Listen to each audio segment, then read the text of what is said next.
Hello dear friends, मैं यशवंत स्वागत करता हूँ आप लोगों का अपने यूट्यूब चैनल नॉलेज बुक में। जैसा कि आप लोग जानते हैं कि हम लोग सेमीकंडक्टर की एक सीरीज डिस्कस कर रहे हैं। तो आज उसी श्रेणी में हम लोग सेमीकंडक्टर का भाग 5 लेकर के आप लोगों के बीच आए हैं। आज हम लोग डिस्कस करेंगे कि Zener diode as a voltage regulator कैसे वर्क करता है, और दूसरा हम लोग डिस्कस करेंगे कि जीनर इफेक्ट क्या होता है और एवलांचे इफेक्ट क्या होता है। ये बहुत ही इंपॉर्टेंट टॉपिक है ना, इसको आप लोग स्किप नहीं कर सकते। और इसको समझने से पहले आप लोगों को जो 4 लेक्चर हम लोगों ने लिए हैं इसके पहले, उसको देखना बहुत ही ज़रूरी है। और आप जानते हैं कि पिछले लेक्चर में हम लोगों ने पढ़ा था बाइसिंग के बारे में, और बाइसिंग के बारे में हम लोगों ने पढ़ा था कि बाइसिंग दो प्रकार की होती है, एक होती है फॉरवर्ड बाइसिंग और एक होती है रिवर्स बाइसिंग। और फॉरवर्ड बाइसिंग का भी आप लोगों ने ग्राफ प्लॉट करके देखा था कि क्या हो रहा था, और रिवर्स बाइस का भी आप लोगों ने ग्राफ प्लॉट किया था और वहाँ पे देखा था कि क्या हो रहा था। तो थोड़ा सा मैं थोड़ा है ना उस लेक्चर को रिकॉल करना चाहता हूँ, है ना। और एक रिक्वेस्ट करना चाहता हूँ कि जो लोग भी हमारे इस चैनल पर नए हैं वो हमारे चैनल को सब्सक्राइब करें, लाइक करें और अपने दोस्तों के साथ शेयर जरूर करें। और जिन लोगों ने उन 4 वीडियोस को नहीं देखी हैं तो डिस्क्रिप्शन में उनका लिंक पड़ा हुआ है, तो वहाँ से जा करके उन क्लासेस को देख सकते हैं और अपना कॉन्सेप्ट क्लियर कर सकते हैं। तो आइए चलिए हम लोग थोड़ा सा पिछले क्लासेस को यहाँ पर रिकॉल करते हैं, उसके बाद इसके साथ कनेक्ट करने की कोशिश करते हैं। ठीक है, देखिए, तो पिछली क्लासेस में हम लोगों ने पढ़ा था कि डायोड की बाइसिंग कैसे की जाती है, और फॉरवर्ड कनेक्शन फॉरवर्ड बाइस या true connection, reverse bias, false connection के बारे में हम लोगों ने जानने की कोशिश की थी। तो फॉरवर्ड बाइस में हम लोगों ने देखा था कि कुछ ऐसा ग्राफ मिला था हमको, है ना। ए आपका था आई एफ, मतलब फॉरवर्ड वोल्टेज फॉरवर्ड करंट, और ये आपका था वी एफ फॉरवर्ड वोल्टेज। और यहाँ से कुछ हम लोग जब वोल्टेज को 1 वोल्ट 2 वोल्ट और 3 वोल्ट पे बढ़ा के लेके जाते थे तो यहाँ पर तो हमको करंट कुछ नहीं मिलती थी, लेकिन यहाँ पे जैसे ही जाता था तो करंट फ्लो होना शुरू हो जाती थी और करंट यहाँ से राइज होना शुरू हो जाती थी। ये तो होता था हमारे फॉरवर्ड बाइस में। लेकिन अभी रिवर्स बाइस में क्या मिलता था हमको, रिवर्स बाइस में कुछ ऐसे मिलता था कि आपने ए बनाया, ए आपका है आई आर और ए आपका है वी आर, मतलब ए आपका है रिवर्स वोल्टेज और ए आपका है रिवर्स करंट। अब जैसे ही हम लोग यहाँ पे वोल्टेज राइज कर जाते थे तो कुछ मात्रा में हमको यहाँ पे करंट मिलता था, लेकिन बहुत ज्यादा मात्रा में नहीं, लेकिन कुछ मात्रा में तो हमको यहाँ पे करंट मिलता था, और वो भी माइनॉरिटी चार्ज कैरियर की वजह से। तो क्या होता था कि जैसे हम लोग वोल्टेज राइज करते ठीक है करते जाते थे तो करंट कुछ हम लोगों को मिलता था, फिर वो कांस्टेंट ठीक है बढ़ता रहता था। एक टाइम ऐसा आता था कि वोल्टेज की एक ऐसी कंडीशन आती थी कि जिसपे करंट अचानक से बहुत ज्यादा बढ़ जाता था, है ना। तो इसका रीजन क्या है कि यहाँ तक तो ठीक है करंट आपके माइनॉरिटी चार्ज कैरियर की वजह से सेम थी, लेकिन यहाँ पे अचानक से वो करंट राइज कैसे हो गई। तो इन करेंट्स को राइज होने के 2 रीजंस हैं, एक तो आपका है जीनर इफेक्ट और दूसरा आपका है एवलांचे इफेक्ट। तो अब बात करेंगे कि जीनर इफेक्ट क्या होता है और एवलांचे इफेक्ट क्या होता है, जिसकी वजह से करंट अचानक से राइज क्यों कर जाती है ना। और आप लोग जानते हैं कि जो आपका जीनर डायोड होता है वो रिवर्स बाइस पे काम करता है। ये जो आपकी रिवर्स बाइसिंग हुई है इस पे काम करता है आपका जीनर डायोड कुछ इस प्रकार से। जैसे ए आपका एक पीएन जंक्शन डायोड है और यहाँ पे एक डिप्लीशन लेयर है, ये आपका पी टाइप और एन टाइप। तो इसके पॉजिटिव को हम लोग क्या करेंगे नेगेटिव के साथ, हाँ सॉरी, इस पी टाइप को क्या करेंगे हम लोग नेगेटिव के साथ, और इसको क्या करेंगे पॉजिटिव के साथ जब ऐड करेंगे तो हमको मिलेगा कि यह रिवर्स बाइस का कनेक्शन किया गया है, और जिसपे ये ग्राफ हमको मिलता है। और इसी ग्राफ पे क्या करता है जीनर डायोड आपका काम करता है, और उस जीनर डायोड का इस्तेमाल हम लोग स्पेशल पर्पस के लिए करते हैं, वोल्टेज को रेगुलेट करने के लिए करते हैं। वोल्टेज का रेगुलेट करने का मतलब क्या है कि हमको इनपुट पे जो इन रेगुलर वोल्टेज मिलती है, आउटपुट पे उसी को रेगुलर वोल्टेज में कन्वर्ट किया जाता है थ्रू जीनर डायोड। तो चलिए समझने की कोशिश करते हैं कि जीनर इफेक्ट क्या होता है जिससे करंट अचानक से राइज हो जाती है हमारे सिस्टम के अंदर। देखिए, तो पहले हम लोग पढ़ने की कोशिश करते हैं जीनर इफेक्ट के बारे में, ठीक है।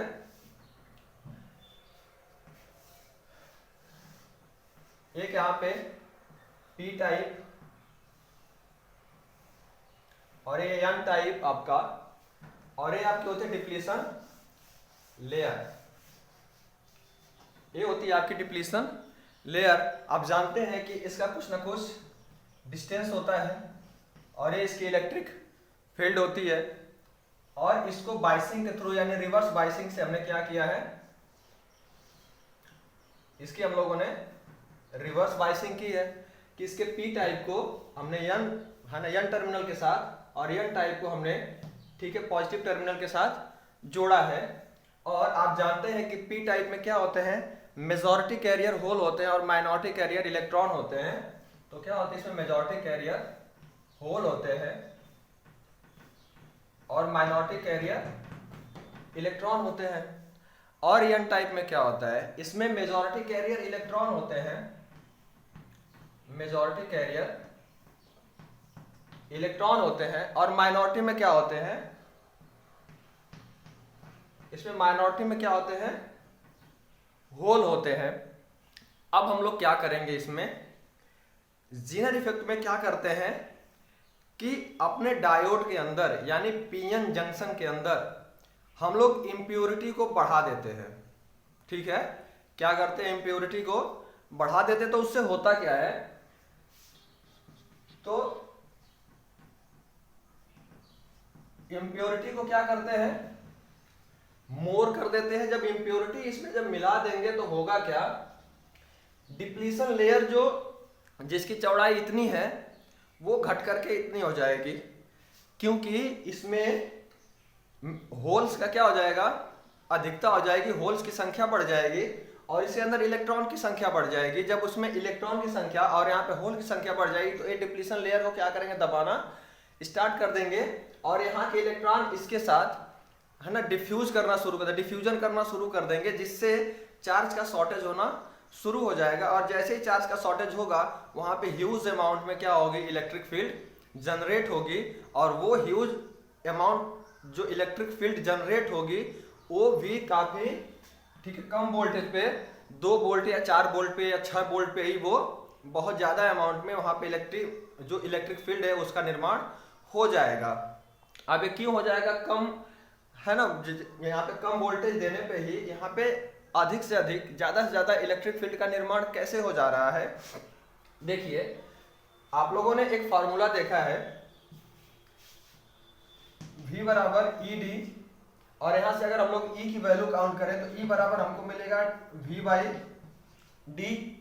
ठीक है, यहां से क्या मिलेगा, E बराबर V बाई डी सॉरी, आप लोग जानते हैं कि अगर हम लोग D बराबर 200 एंगस्ट्रॉम लेते हैं और अगर V बराबर हम लोग 2 वोल्ट लेते हैं, ठीक है, अगर यहाँ से D बराबर हम लोग 200 एंगस्ट्रॉम लें और V बराबर हम लोग 2 वोल्ट लें तो क्या देखते हैं आगे चल के, E बराबर क्या मिलेगा हमको 2/200 एंगस्ट्रॉम, और इसको हम लोग लिख सकते हैं 2/200 गुणे 10 के पावर -10। ठीक है, फिर इसको अगर हम लोग चेंज करें तो लिख सकते हैं हम लोग आगे क्या लिख सकते हैं, इसको 10 के पावर 8 ठीक है पर मीटर, या फिर इसको चेंज करके क्या लिख सकते हैं 10 के पावर 6 पर सेंटीमीटर। आप लोग देख पा रहे हैं क्या कि थोड़े से वोल्टेज पर ही, थोड़े से वोल्टेज को बढ़ाने के बाद ही सिर्फ 2 वोल्टेज पे ही हमको इतने ह्यूज अमाउंट में क्या हो रही है, इलेक्ट्रिक फील्ड मिल जा रही है। और इस इलेक्ट्रिक फील्ड के मिलने के कारण यहाँ पे इलेक्ट्रॉन्स और होल का डिफ्यूजन होना बहुत ही तेजी से स्टार्ट हो जाता है, जिससे ये इलेक्ट्रिक फील्ड का निर्माण तो हो ही जा रहा है। और क्या होता है कि जैसे ही इलेक्ट्रिक फील्ड अत्यधिक मात्रा में बन जाती है तो उस जंक्शन के जो भी कोवैलेंट बॉन्ड्स होते हैं वो टूटना शुरू हो जाते हैं, और जैसे ही वो कोवैलेंट बॉन्ड टूटना शुरू करेंगे उसमें नंबर्स ऑफ फ्री इलेक्ट्रॉन और होल है ना मेजॉरिटी में हो जाएंगे और एक दूसरे के साथ वो डिफ्यूजन करना शुरू कर देंगे, जिससे अचानक से क्या होगी, करंट हमारी राइज कर जाती है। ठीक है, आप लोग जानते हो एक फॉर्मूला है ना कि I बराबर क्या होता है, N E V D E, या फिर इसको ऐसे भी लिख सकते हैं एन ई वी डी जैसे ही नंबर्स ऑफ इलेक्ट्रॉन बढ़ेगा वैसे ही करंट क्या कर जाएगी, राइज कर जाएगी। जितने नंबर्स ऑफ इलेक्ट्रॉन बढ़ेंगे वैसे ही आपकी करंट क्या करेगी, राइज करेगी। और आप जानते हो कि यहाँ पे जो इलेक्ट्रिक फील्ड बनी है उसके कारण जो कोवेलेंट बॉन्ड टूट रहे हैं उसके वहां पे नंबर्स ऑफ फ्री इलेक्ट्रॉनों की संख्या क्या हो रही है, बहुत अत्यधिक मात्रा में, है ना, निकल रही है। नंबर्स ऑफ फ्री इलेक्ट्रॉन बहुत ही ज्यादा मात्रा में नंबर्स ऑफ इलेक्ट्रॉन निकल रहे हैं, जो क्या कर रहे हैं, मूवमेंट कर रहे हैं और जाकर के होल्स के साथ डिफ्यूजन कर रहे हैं, जिससे क्या होगा कि आपकी करंट्स अचानक से राइज कर जाएगी और हमको कुछ इस प्रकार का ग्राफ मिलेगा, है ना। ये तो आपका चलता ही आ रहा था, ये तो आपके माइनॉरिटी चार्ज कैरियर की वजह से ये सब आ रहे थे, है ना, इतना करंट बढ़ा हुआ था। ये तो आपका करंट कांस्टेंट था, लेकिन एक वोल्टेज की वो कंडीशन आती है वोल्टेज बढ़ाने की कि जिसपे आकर के अचानक से ब्रेक डाउन हो जाता है, कोवेलेंट बॉन्ड टूटना शुरू कर जाते हैं और अचानक से करंट क्या कर जाती है, हमारी राइज कर जाती है। और जहां से आपकी करंट राइज करना शुरू करती है उसी को बोला जाता है ब्रेकडाउन वोल्टेज, उसी को बोला जाता है ब्रेकडाउन वोल्टेज। तो आप लोगों ने जेनर इफेक्ट में क्या समझा कि सबसे पहले तो एक पीएन जंक्शन डायोड लेते हैं, पीएन जंक्शन को, और उसकी रिवर्स बाइसिंग कर देते हैं। रिवर्स बाइसिंग करने के बाद उसमें इम्प्योरिटी बढ़ा देते हैं। इम्प्योरिटी जैसे ही बढ़ाते हैं डिप्लीशन लेयर पतली हो जाती है। जैसे डिप्लीशन लेयर पतली होती है तो काफी कम अमाउंट में हम लोग यहाँ से वोल्टेज बढ़ाने के बाद भी उनका चार्ज का शॉर्टेज होना, मतलब इलेक्ट्रॉन का होल के साथ डिफ्यूजन होना, ठीक है, शुरू हो जाता है। और वहां पे चार्ज का शॉर्टेज होने से इलेक्ट्रिक फील्ड का निर्माण हो जाता है और इतने ह्यूज अमाउंट में इलेक्ट्रिक फील्ड का निर्माण होता है कि वहां पे, है ना, उन जंक्शन के जो कोवेलेंट बॉन्ड्स होते हैं वो टूटना शुरू कर देते हैं, जिससे नंबर्स ऑफ फ्री इलेक्ट्रॉन की संख्या बढ़ जाती है। इस वजह से अगर नंबर्स ऑफ फ्री इलेक्ट्रॉनों की संख्या बढ़ गई तो यहाँ से, ठीक है, करंट जब, ठीक है, जो आपका करंट है वो अपने आप राइज होना शुरू हो जाता है। अब बात करते हैं हम लोग एवलांचे इफेक्ट में कि एवलांचे इफेक्ट में क्या होता है। ठीक है, देखिए अभी तक तो हम लोगों ने बढ़ा लिए, अब देखते हैं घटा करके, जो इम्प्योरिटी है उसको घटा करके देखते हैं कि क्या प्रभाव पड़ता है। ठीक है, तो जो इम्प्योरिटी होती है, अब इम्प्योरिटी को हम लोग घटा देंगे। इस पीएन जंक्शन में जो इम्प्योरिटी बढ़ा रहे थे, तो अब जो एवलांचे इफेक्ट है, क्या,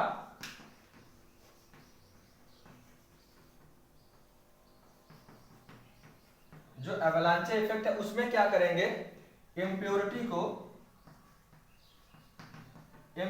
को लेस कर देंगे। अब देखिए, जैसे ही हमने पीएन जंक्शन डायोड में इम्प्योरिटी को लेस कर दिया तो हुआ क्या, जैसे ही हम लोग इम्प्योरिटी को लेस करेंगे, यहाँ पे जो आपके डिप्लीशन लेयर की साइज है वो इंक्रीज करना शुरू कर जाएगी। जैसे ही इम्प्योरिटी को हम लोग कम करेंगे तो यहाँ से होल का और यहाँ से इलेक्ट्रॉनों की, ठीक है, संख्या कम हो जाएगी। और जैसे ही वो संख्या कम होगी डिप्लीशन लेयर की चौड़ाई क्या हो जाएगी, अचानक से बढ़ने लगेगी। और जैसे डिप्लीशन लेयर की चौड़ाई बढ़ेगी, आप लोग जानते हो कि इसका इलेक्ट्रॉन और इस यहाँ पे होल का जो, है ना, कॉम्बिनेशन है, जो डिफ्यूजन होना है वो रुक जाएगा। और जैसे ही रुकेगा तो उनका डिफ्यूजन करवाने के लिए हमको काफी अत्यधिक मात्रा में वहां से वोल्टेज राइज उसका करना पड़ेगा। लगभग अगर हम लोग जेनर इफेक्ट में 2 वोल्ट, 4 वोल्ट और 6 वोल्ट दे करके वहां पे डिफ्यूजन शुरू कर दे रहे थे, यहाँ पे हम लोगों को 200 वोल्ट, 250 वोल्ट या 300 वोल्टेज तक भी देना पड़ सकता है। तो होगा क्या, जैसे ही हम लोगों ने 200 वोल्ट, 250 वोल्ट या 300 वोल्ट तक यहाँ से वोल्टेज बढ़ाया, है ना, और आप जानते हैं कि इसका जो एरिया है वो तो बढ़ ही चुका है, जो डिप्लीशन लेयर का जो साइज है वो तो बढ़ चुका है क्योंकि इम्प्योरिटी हमने लेस कर दी है। नंबर्स ऑफ होल और नंबर्स ऑफ इलेक्ट्रॉन तो कम हो गए हैं।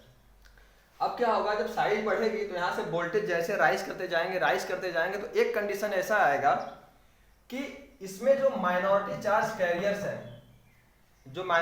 कैरियर्स हैं, इसमें इलेक्ट्रॉन और इसमें होल्स, है ना, वो क्या करेंगे, कूद करके इस इलेक्ट्रिक फील्ड के अंदर तो आ ही जाएंगे, क्योंकि यहाँ से वोल्टेज हम लोग बढ़ा भी रहे हैं। तो वोल्टेज बढ़ा रहे हैं तो यहाँ से इलेक्ट्रॉनों को हम लोग रिपल कर रहे हैं और यहाँ से होल्स को रिपल कर रहे हैं, और यहाँ पे ह्यूज अमाउंट में इलेक्ट्रिक फील्ड, तो ये डिप्लीशन लेयर तो चौड़ा हुआ ही हुआ है और ये काफी ज्यादा एनर्जी इसमें आ चुकी है, क्योंकि हम लोगों ने वोल्टेज को राइज करना शुरू कर दिया है। वोल्टेज को राइज करके इसकी जो एनर्जी लेवल है उसको तो बढ़ा ही दिया है। तो जैसे ही इसके जो माइनॉरिटी चार्ज कैरियर्स इसमें आएंगे तो इसकी एनर्जी को अचानक से और ज्यादा बढ़ा देंगे। आप लोग एक फार्मूला जानते हो, W बराबर Q इंटू V। जैसे जैसे वोल्टेज को बढ़ाते जाएंगे तो आपका जो चार्ज होगा है ना, वो भी थोड़ा सा एनर्जाइज होगा, और वो चार्ज क्या करेगा, इस इलेक्ट्रिक फील्ड के साथ मिल करके इसको और ज्यादा एनर्जाइज करेगा, और इतना ज्यादा एनर्जाइज कर देगा कि ये जंक्शन के आसपास जितने भी कोवेलेंट बॉन्ड्स होंगे उनको तोड़ना शुरू कर देगा, है ना। उनको जैसे ही तोड़ना शुरू करेगा तो वहां से नंबर्स ऑफ फ्री इलेक्ट्रॉन मिलना शुरू हो जाएंगे।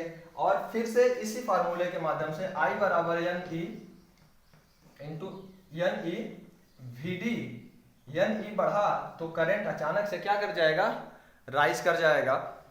और ये क्यों हुआ, क्योंकि हमने यहाँ से वोल्टेज की जो है ना वोल्टेज का अमाउंट वो बढ़ाया, वोल्टेज को बढ़ाया यहाँ से, और यहाँ पे हाई इलेक्ट्रिक फील्ड का तो निर्माण हुआ ही हुआ है।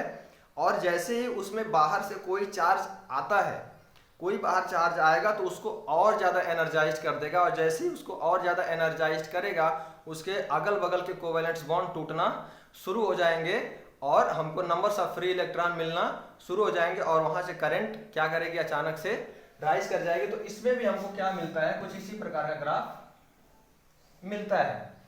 यहाँ पे भी एक वोल्टेज आने के बाद, सर्टेन वोल्टेज आने के बाद क्या हो जाता है, ब्रेकडाउन हो जाता है, लेकिन इसमें हम लोगों को ज्यादा वोल्टेज देनी पड़ती है ब्रेकडाउन करवाने के लिए, और ठीक है, कंपेयर टू जीनर इफेक्ट के। जीनर में क्या करना पड़ता था, जीनर इफेक्ट में हम लोगों को कम अमाउंट में वोल्टेज को देना पड़ता था, लेकिन यहाँ पे देखिए काफी ज्यादा अमाउंट में वोल्टेज को देना है। अभी इससे कंक्लूजन क्या निकला हमारा, इससे तो कुछ कंक्लूजन निकलना पड़ेगा। कंक्लूजन ये निकला कि हम लोग जीनर डायोड को, है ना, अपने स्पेशल पर्पस के लिए यूज कर सकते हैं।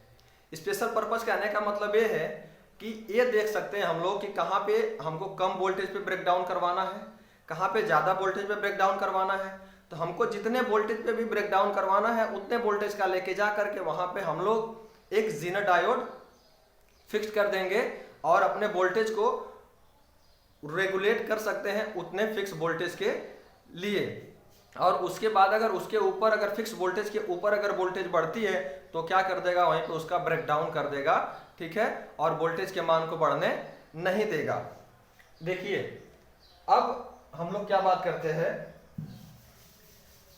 कि इसका हम लोग सर्किट डायग्राम देख लेते हैं कि इसका सर्किट डायग्राम क्या कहता है। देखिए हम लोगों ने यहाँ पे बनाया एक जीनर डायोड, और जीनर डायोड का सिंबल कुछ इस प्रकार से होता है, ठीक है, ये आपका है जीनर डायोड। उसके बाद इसको हम लोगों ने क्या किया, एक सोर्स के साथ जोड़ा है और यहाँ पे एक सीरीज रेजिस्टेंस लगाया हुआ है। यहाँ पे सीरीज रेजिस्टेंस लगाया हुआ है RS। इस सीरीज रेजिस्टेंस का क्या काम होता है इसको थोड़ा सा हम लोग आगे डिस्कस करेंगे, इसका काफी इंपॉर्टेंट रोल है इस सर्किट में, ठीक है, तो ध्यान से देखिएगा। इसके बाद यहाँ पे हम लोग लगाते हैं लोड, जिसको RL से डिनोट किया जाता है। आप लोग जानते हो कि ये P टाइप होता है और ये N टाइप होता है। और P टाइप N टाइप में आप लोग जानते हो कि ये इसका निगेटिव टर्मिनल के साथ जुड़ेगा, P टाइप किसके साथ जुड़ेगा, निगेटिव टर्मिनल के साथ जुड़ेगा, और N टाइप किसके साथ जुड़ेगा, पॉजिटिव टर्मिनल के साथ जुड़ेगा। क्यों जुड़ेगा, क्योंकि हम लोग यहाँ पर रिवर्स बाइस कर रहे हैं और रिवर्स बाइसिंग के लिए फॉल्स कनेक्शन करना जरूरी होता है, इसमें कंफ्यूज मत होइएगा आप लोग। अब देखिए कि इस सीरीज रेजिस्टेंस का काम क्या करना है। आप लोग एक फॉर्मूला जानते हो, है ना, V बराबर E माइनस IR। अब यहाँ पे V जो है वो तो वोल्टेज है, ठीक है, ये आपका EMF है, ये आपका करंट है, ये आपका है रेजिस्टेंस, और इसकी वैल्यू क्या होती है, कांस्टेंट, ठीक है। ये आपका वोल्टेज है, ये आपका EMF है, ये आपका करंट है, और ये आपका है रेजिस्टेंस जो फिक्स है। अब क्या करते हैं हम लोग इसमें, है ना, सोर्स देने की कोशिश करते हैं, ठीक है, वोल्टेज देने की कोशिश करते हैं, और वोल्टेज हमको यहाँ पे जो ईएमएफ है, ईएमएफ मान लीजिए कि 200,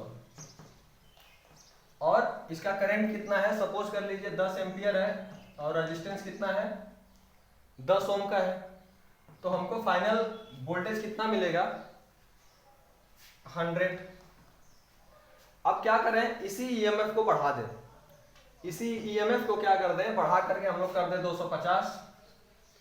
अब 250 कर देंगे तो क्या हो जाएगा, रेजिस्टेंस तो आपका फिक्स है 10 ओम का, रेजिस्टेंस में तो चेंज होना नहीं है, करंट क्या हो जाएगी वहां से चेंज हो जाएगी, और कितना करंट चेंज होगी, 15।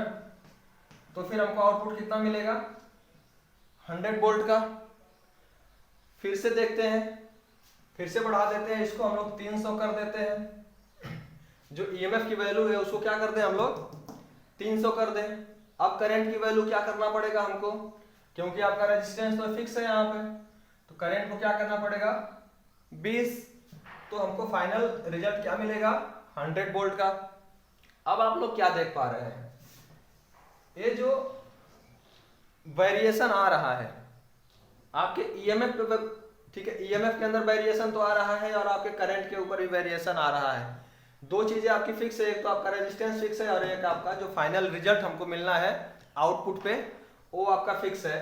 तो हम इससे यह जान पा रहे हैं कि यहां से अगर हम लोग 200 वोल्ट दें, 250 वोल्ट दें, या 300 वोल्ट दें, या 350 वोल्ट दें, या 400 वोल्ट दें, वोल्टेज कुछ भी हो सकता है, मतलब इनरेगुलर वोल्टेज है। यहाँ पे इनपुट पे क्या है, इनरेगुलर वोल्टेज है, लेकिन आउटपुट पे क्या मिल रहा है हमको, एक रेगुलर ठीक है, रेगुलर वोल्टेज मिल रहा है। वो कितने वोल्ट का मिल रहा है, 100 वोल्ट का। तो अब बताइए, इसमें 100 वोल्ट का, इसमें 150 वोल्ट का, और इसमें 200 वोल्ट का ड्रॉप कहाँ हुआ, ड्रॉप तो करवा रहा है ना, क्योंकि जो एक्स्ट्रा वोल्टेज है उसको तो ड्रॉप करवाया जा रहा है, तभी हमको फाइनल वैल्यू जो मिल रही है वो 100 वोल्ट की मिल रही है। तो वो जो वोल्टेज ड्रॉप करवाने का काम कर रहा है वो कौन कर रहा है, आपका इस सर्किट में लगा हुआ सीरीज रेजिस्टेंस। जो सीरीज रेजिस्टेंस लगता है तो ईएमएफ जो भी बढ़ता है, अगर इनरेगुलर वोल्टेज आ रहा है वहां से, तो जो भी आउटपुट पे मिलना है उससे ज्यादा अगर वोल्टेज है तो वोल्टेज को ड्रॉप करवाने का काम कौन करता है, आपका सीरीज रेजिस्टेंस करता है। और यहां पे लगाते हैं एक जीनर डायोड। ये जीनर डायोड क्या काम करता है कि रेगुलर वोल्टेज से ज्यादा वोल्टेज फ्लो नहीं करने देता। अगर रेगुलर वोल्टेज से ज्यादा वोल्टेज अगर फ्लो की तो ये देखिए कांस्टेंट करंट तो फ्लो करवा रहा है, लेकिन अगर रेगुलर वोल्टेज से ज्यादा वोल्टेज बढ़ी तो उसी जगह पे जाके क्या कर देगा, उनका ब्रेकडाउन कर देगा करंट। तो ब्रेकडाउन होने से क्या होगा, करंट का मान तो बढ़ जाएगा, लेकिन यहाँ पे वोल्टेज का मान राइज नहीं होने देगा इस कंडीशन में। इस वजह से जो भी जीनर डायोड होते हैं उनका इस्तेमाल हम लोग वोल्टेज रेगुलेटर में करते हैं, ठीक है। और ये काफ़ी स्पेशल पर्पस के लिए डिजाइन किए जाते हैं कि आप लोगों को कितने अमाउंट ऑफ वोल्टेज पे, है ना, कितने वोल्टेज पे लेके जाके इनको ब्रेक डाउन करवाना है ना, और कितने पे इनको, ठीक है, सुचारू रूप से काम करते रहने देना है, ये डिसाइड किया जाता है। उसके बाद यहाँ पे जीनर डायोड सर्किट के अंदर इनबिल्ड किया जाता है। आई होप आज की क्लास आप लोगों को बहुत अच्छी लगी होगी। अगर जो भी हमारे क्लास में बने हुए हैं उनसे मैं रिक्वेस्ट करूंगा कि अगर आपको हमारी क्लास अच्छी लग रही है, पसंद आ रही है, तो हमारे चैनल को सब्सक्राइब करें, लाइक करें, और अपने दोस्तों के साथ शेयर जरूर करें। अब अगली क्लास जो हम लोग लेके आएंगे वो लेके आएंगे हम लोग रेक्टिफायर के ऊपर, कि हाफ वेव रेक्टिफायर क्या होता है, फुल वेव रेक्टिफायर क्या होता है, और उनका कनेक्शन कैसे किया जाता है, और हम लोग इनपुट क्या देते हैं तो आउटपुट पे क्या रिजल्ट हमको मिलता है। तो बने रहिए हमारे, ठीक है, चैनल के साथ। आप लोगों का वीडियो में बने रहने के लिए बहुत बहुत धन्यवाद।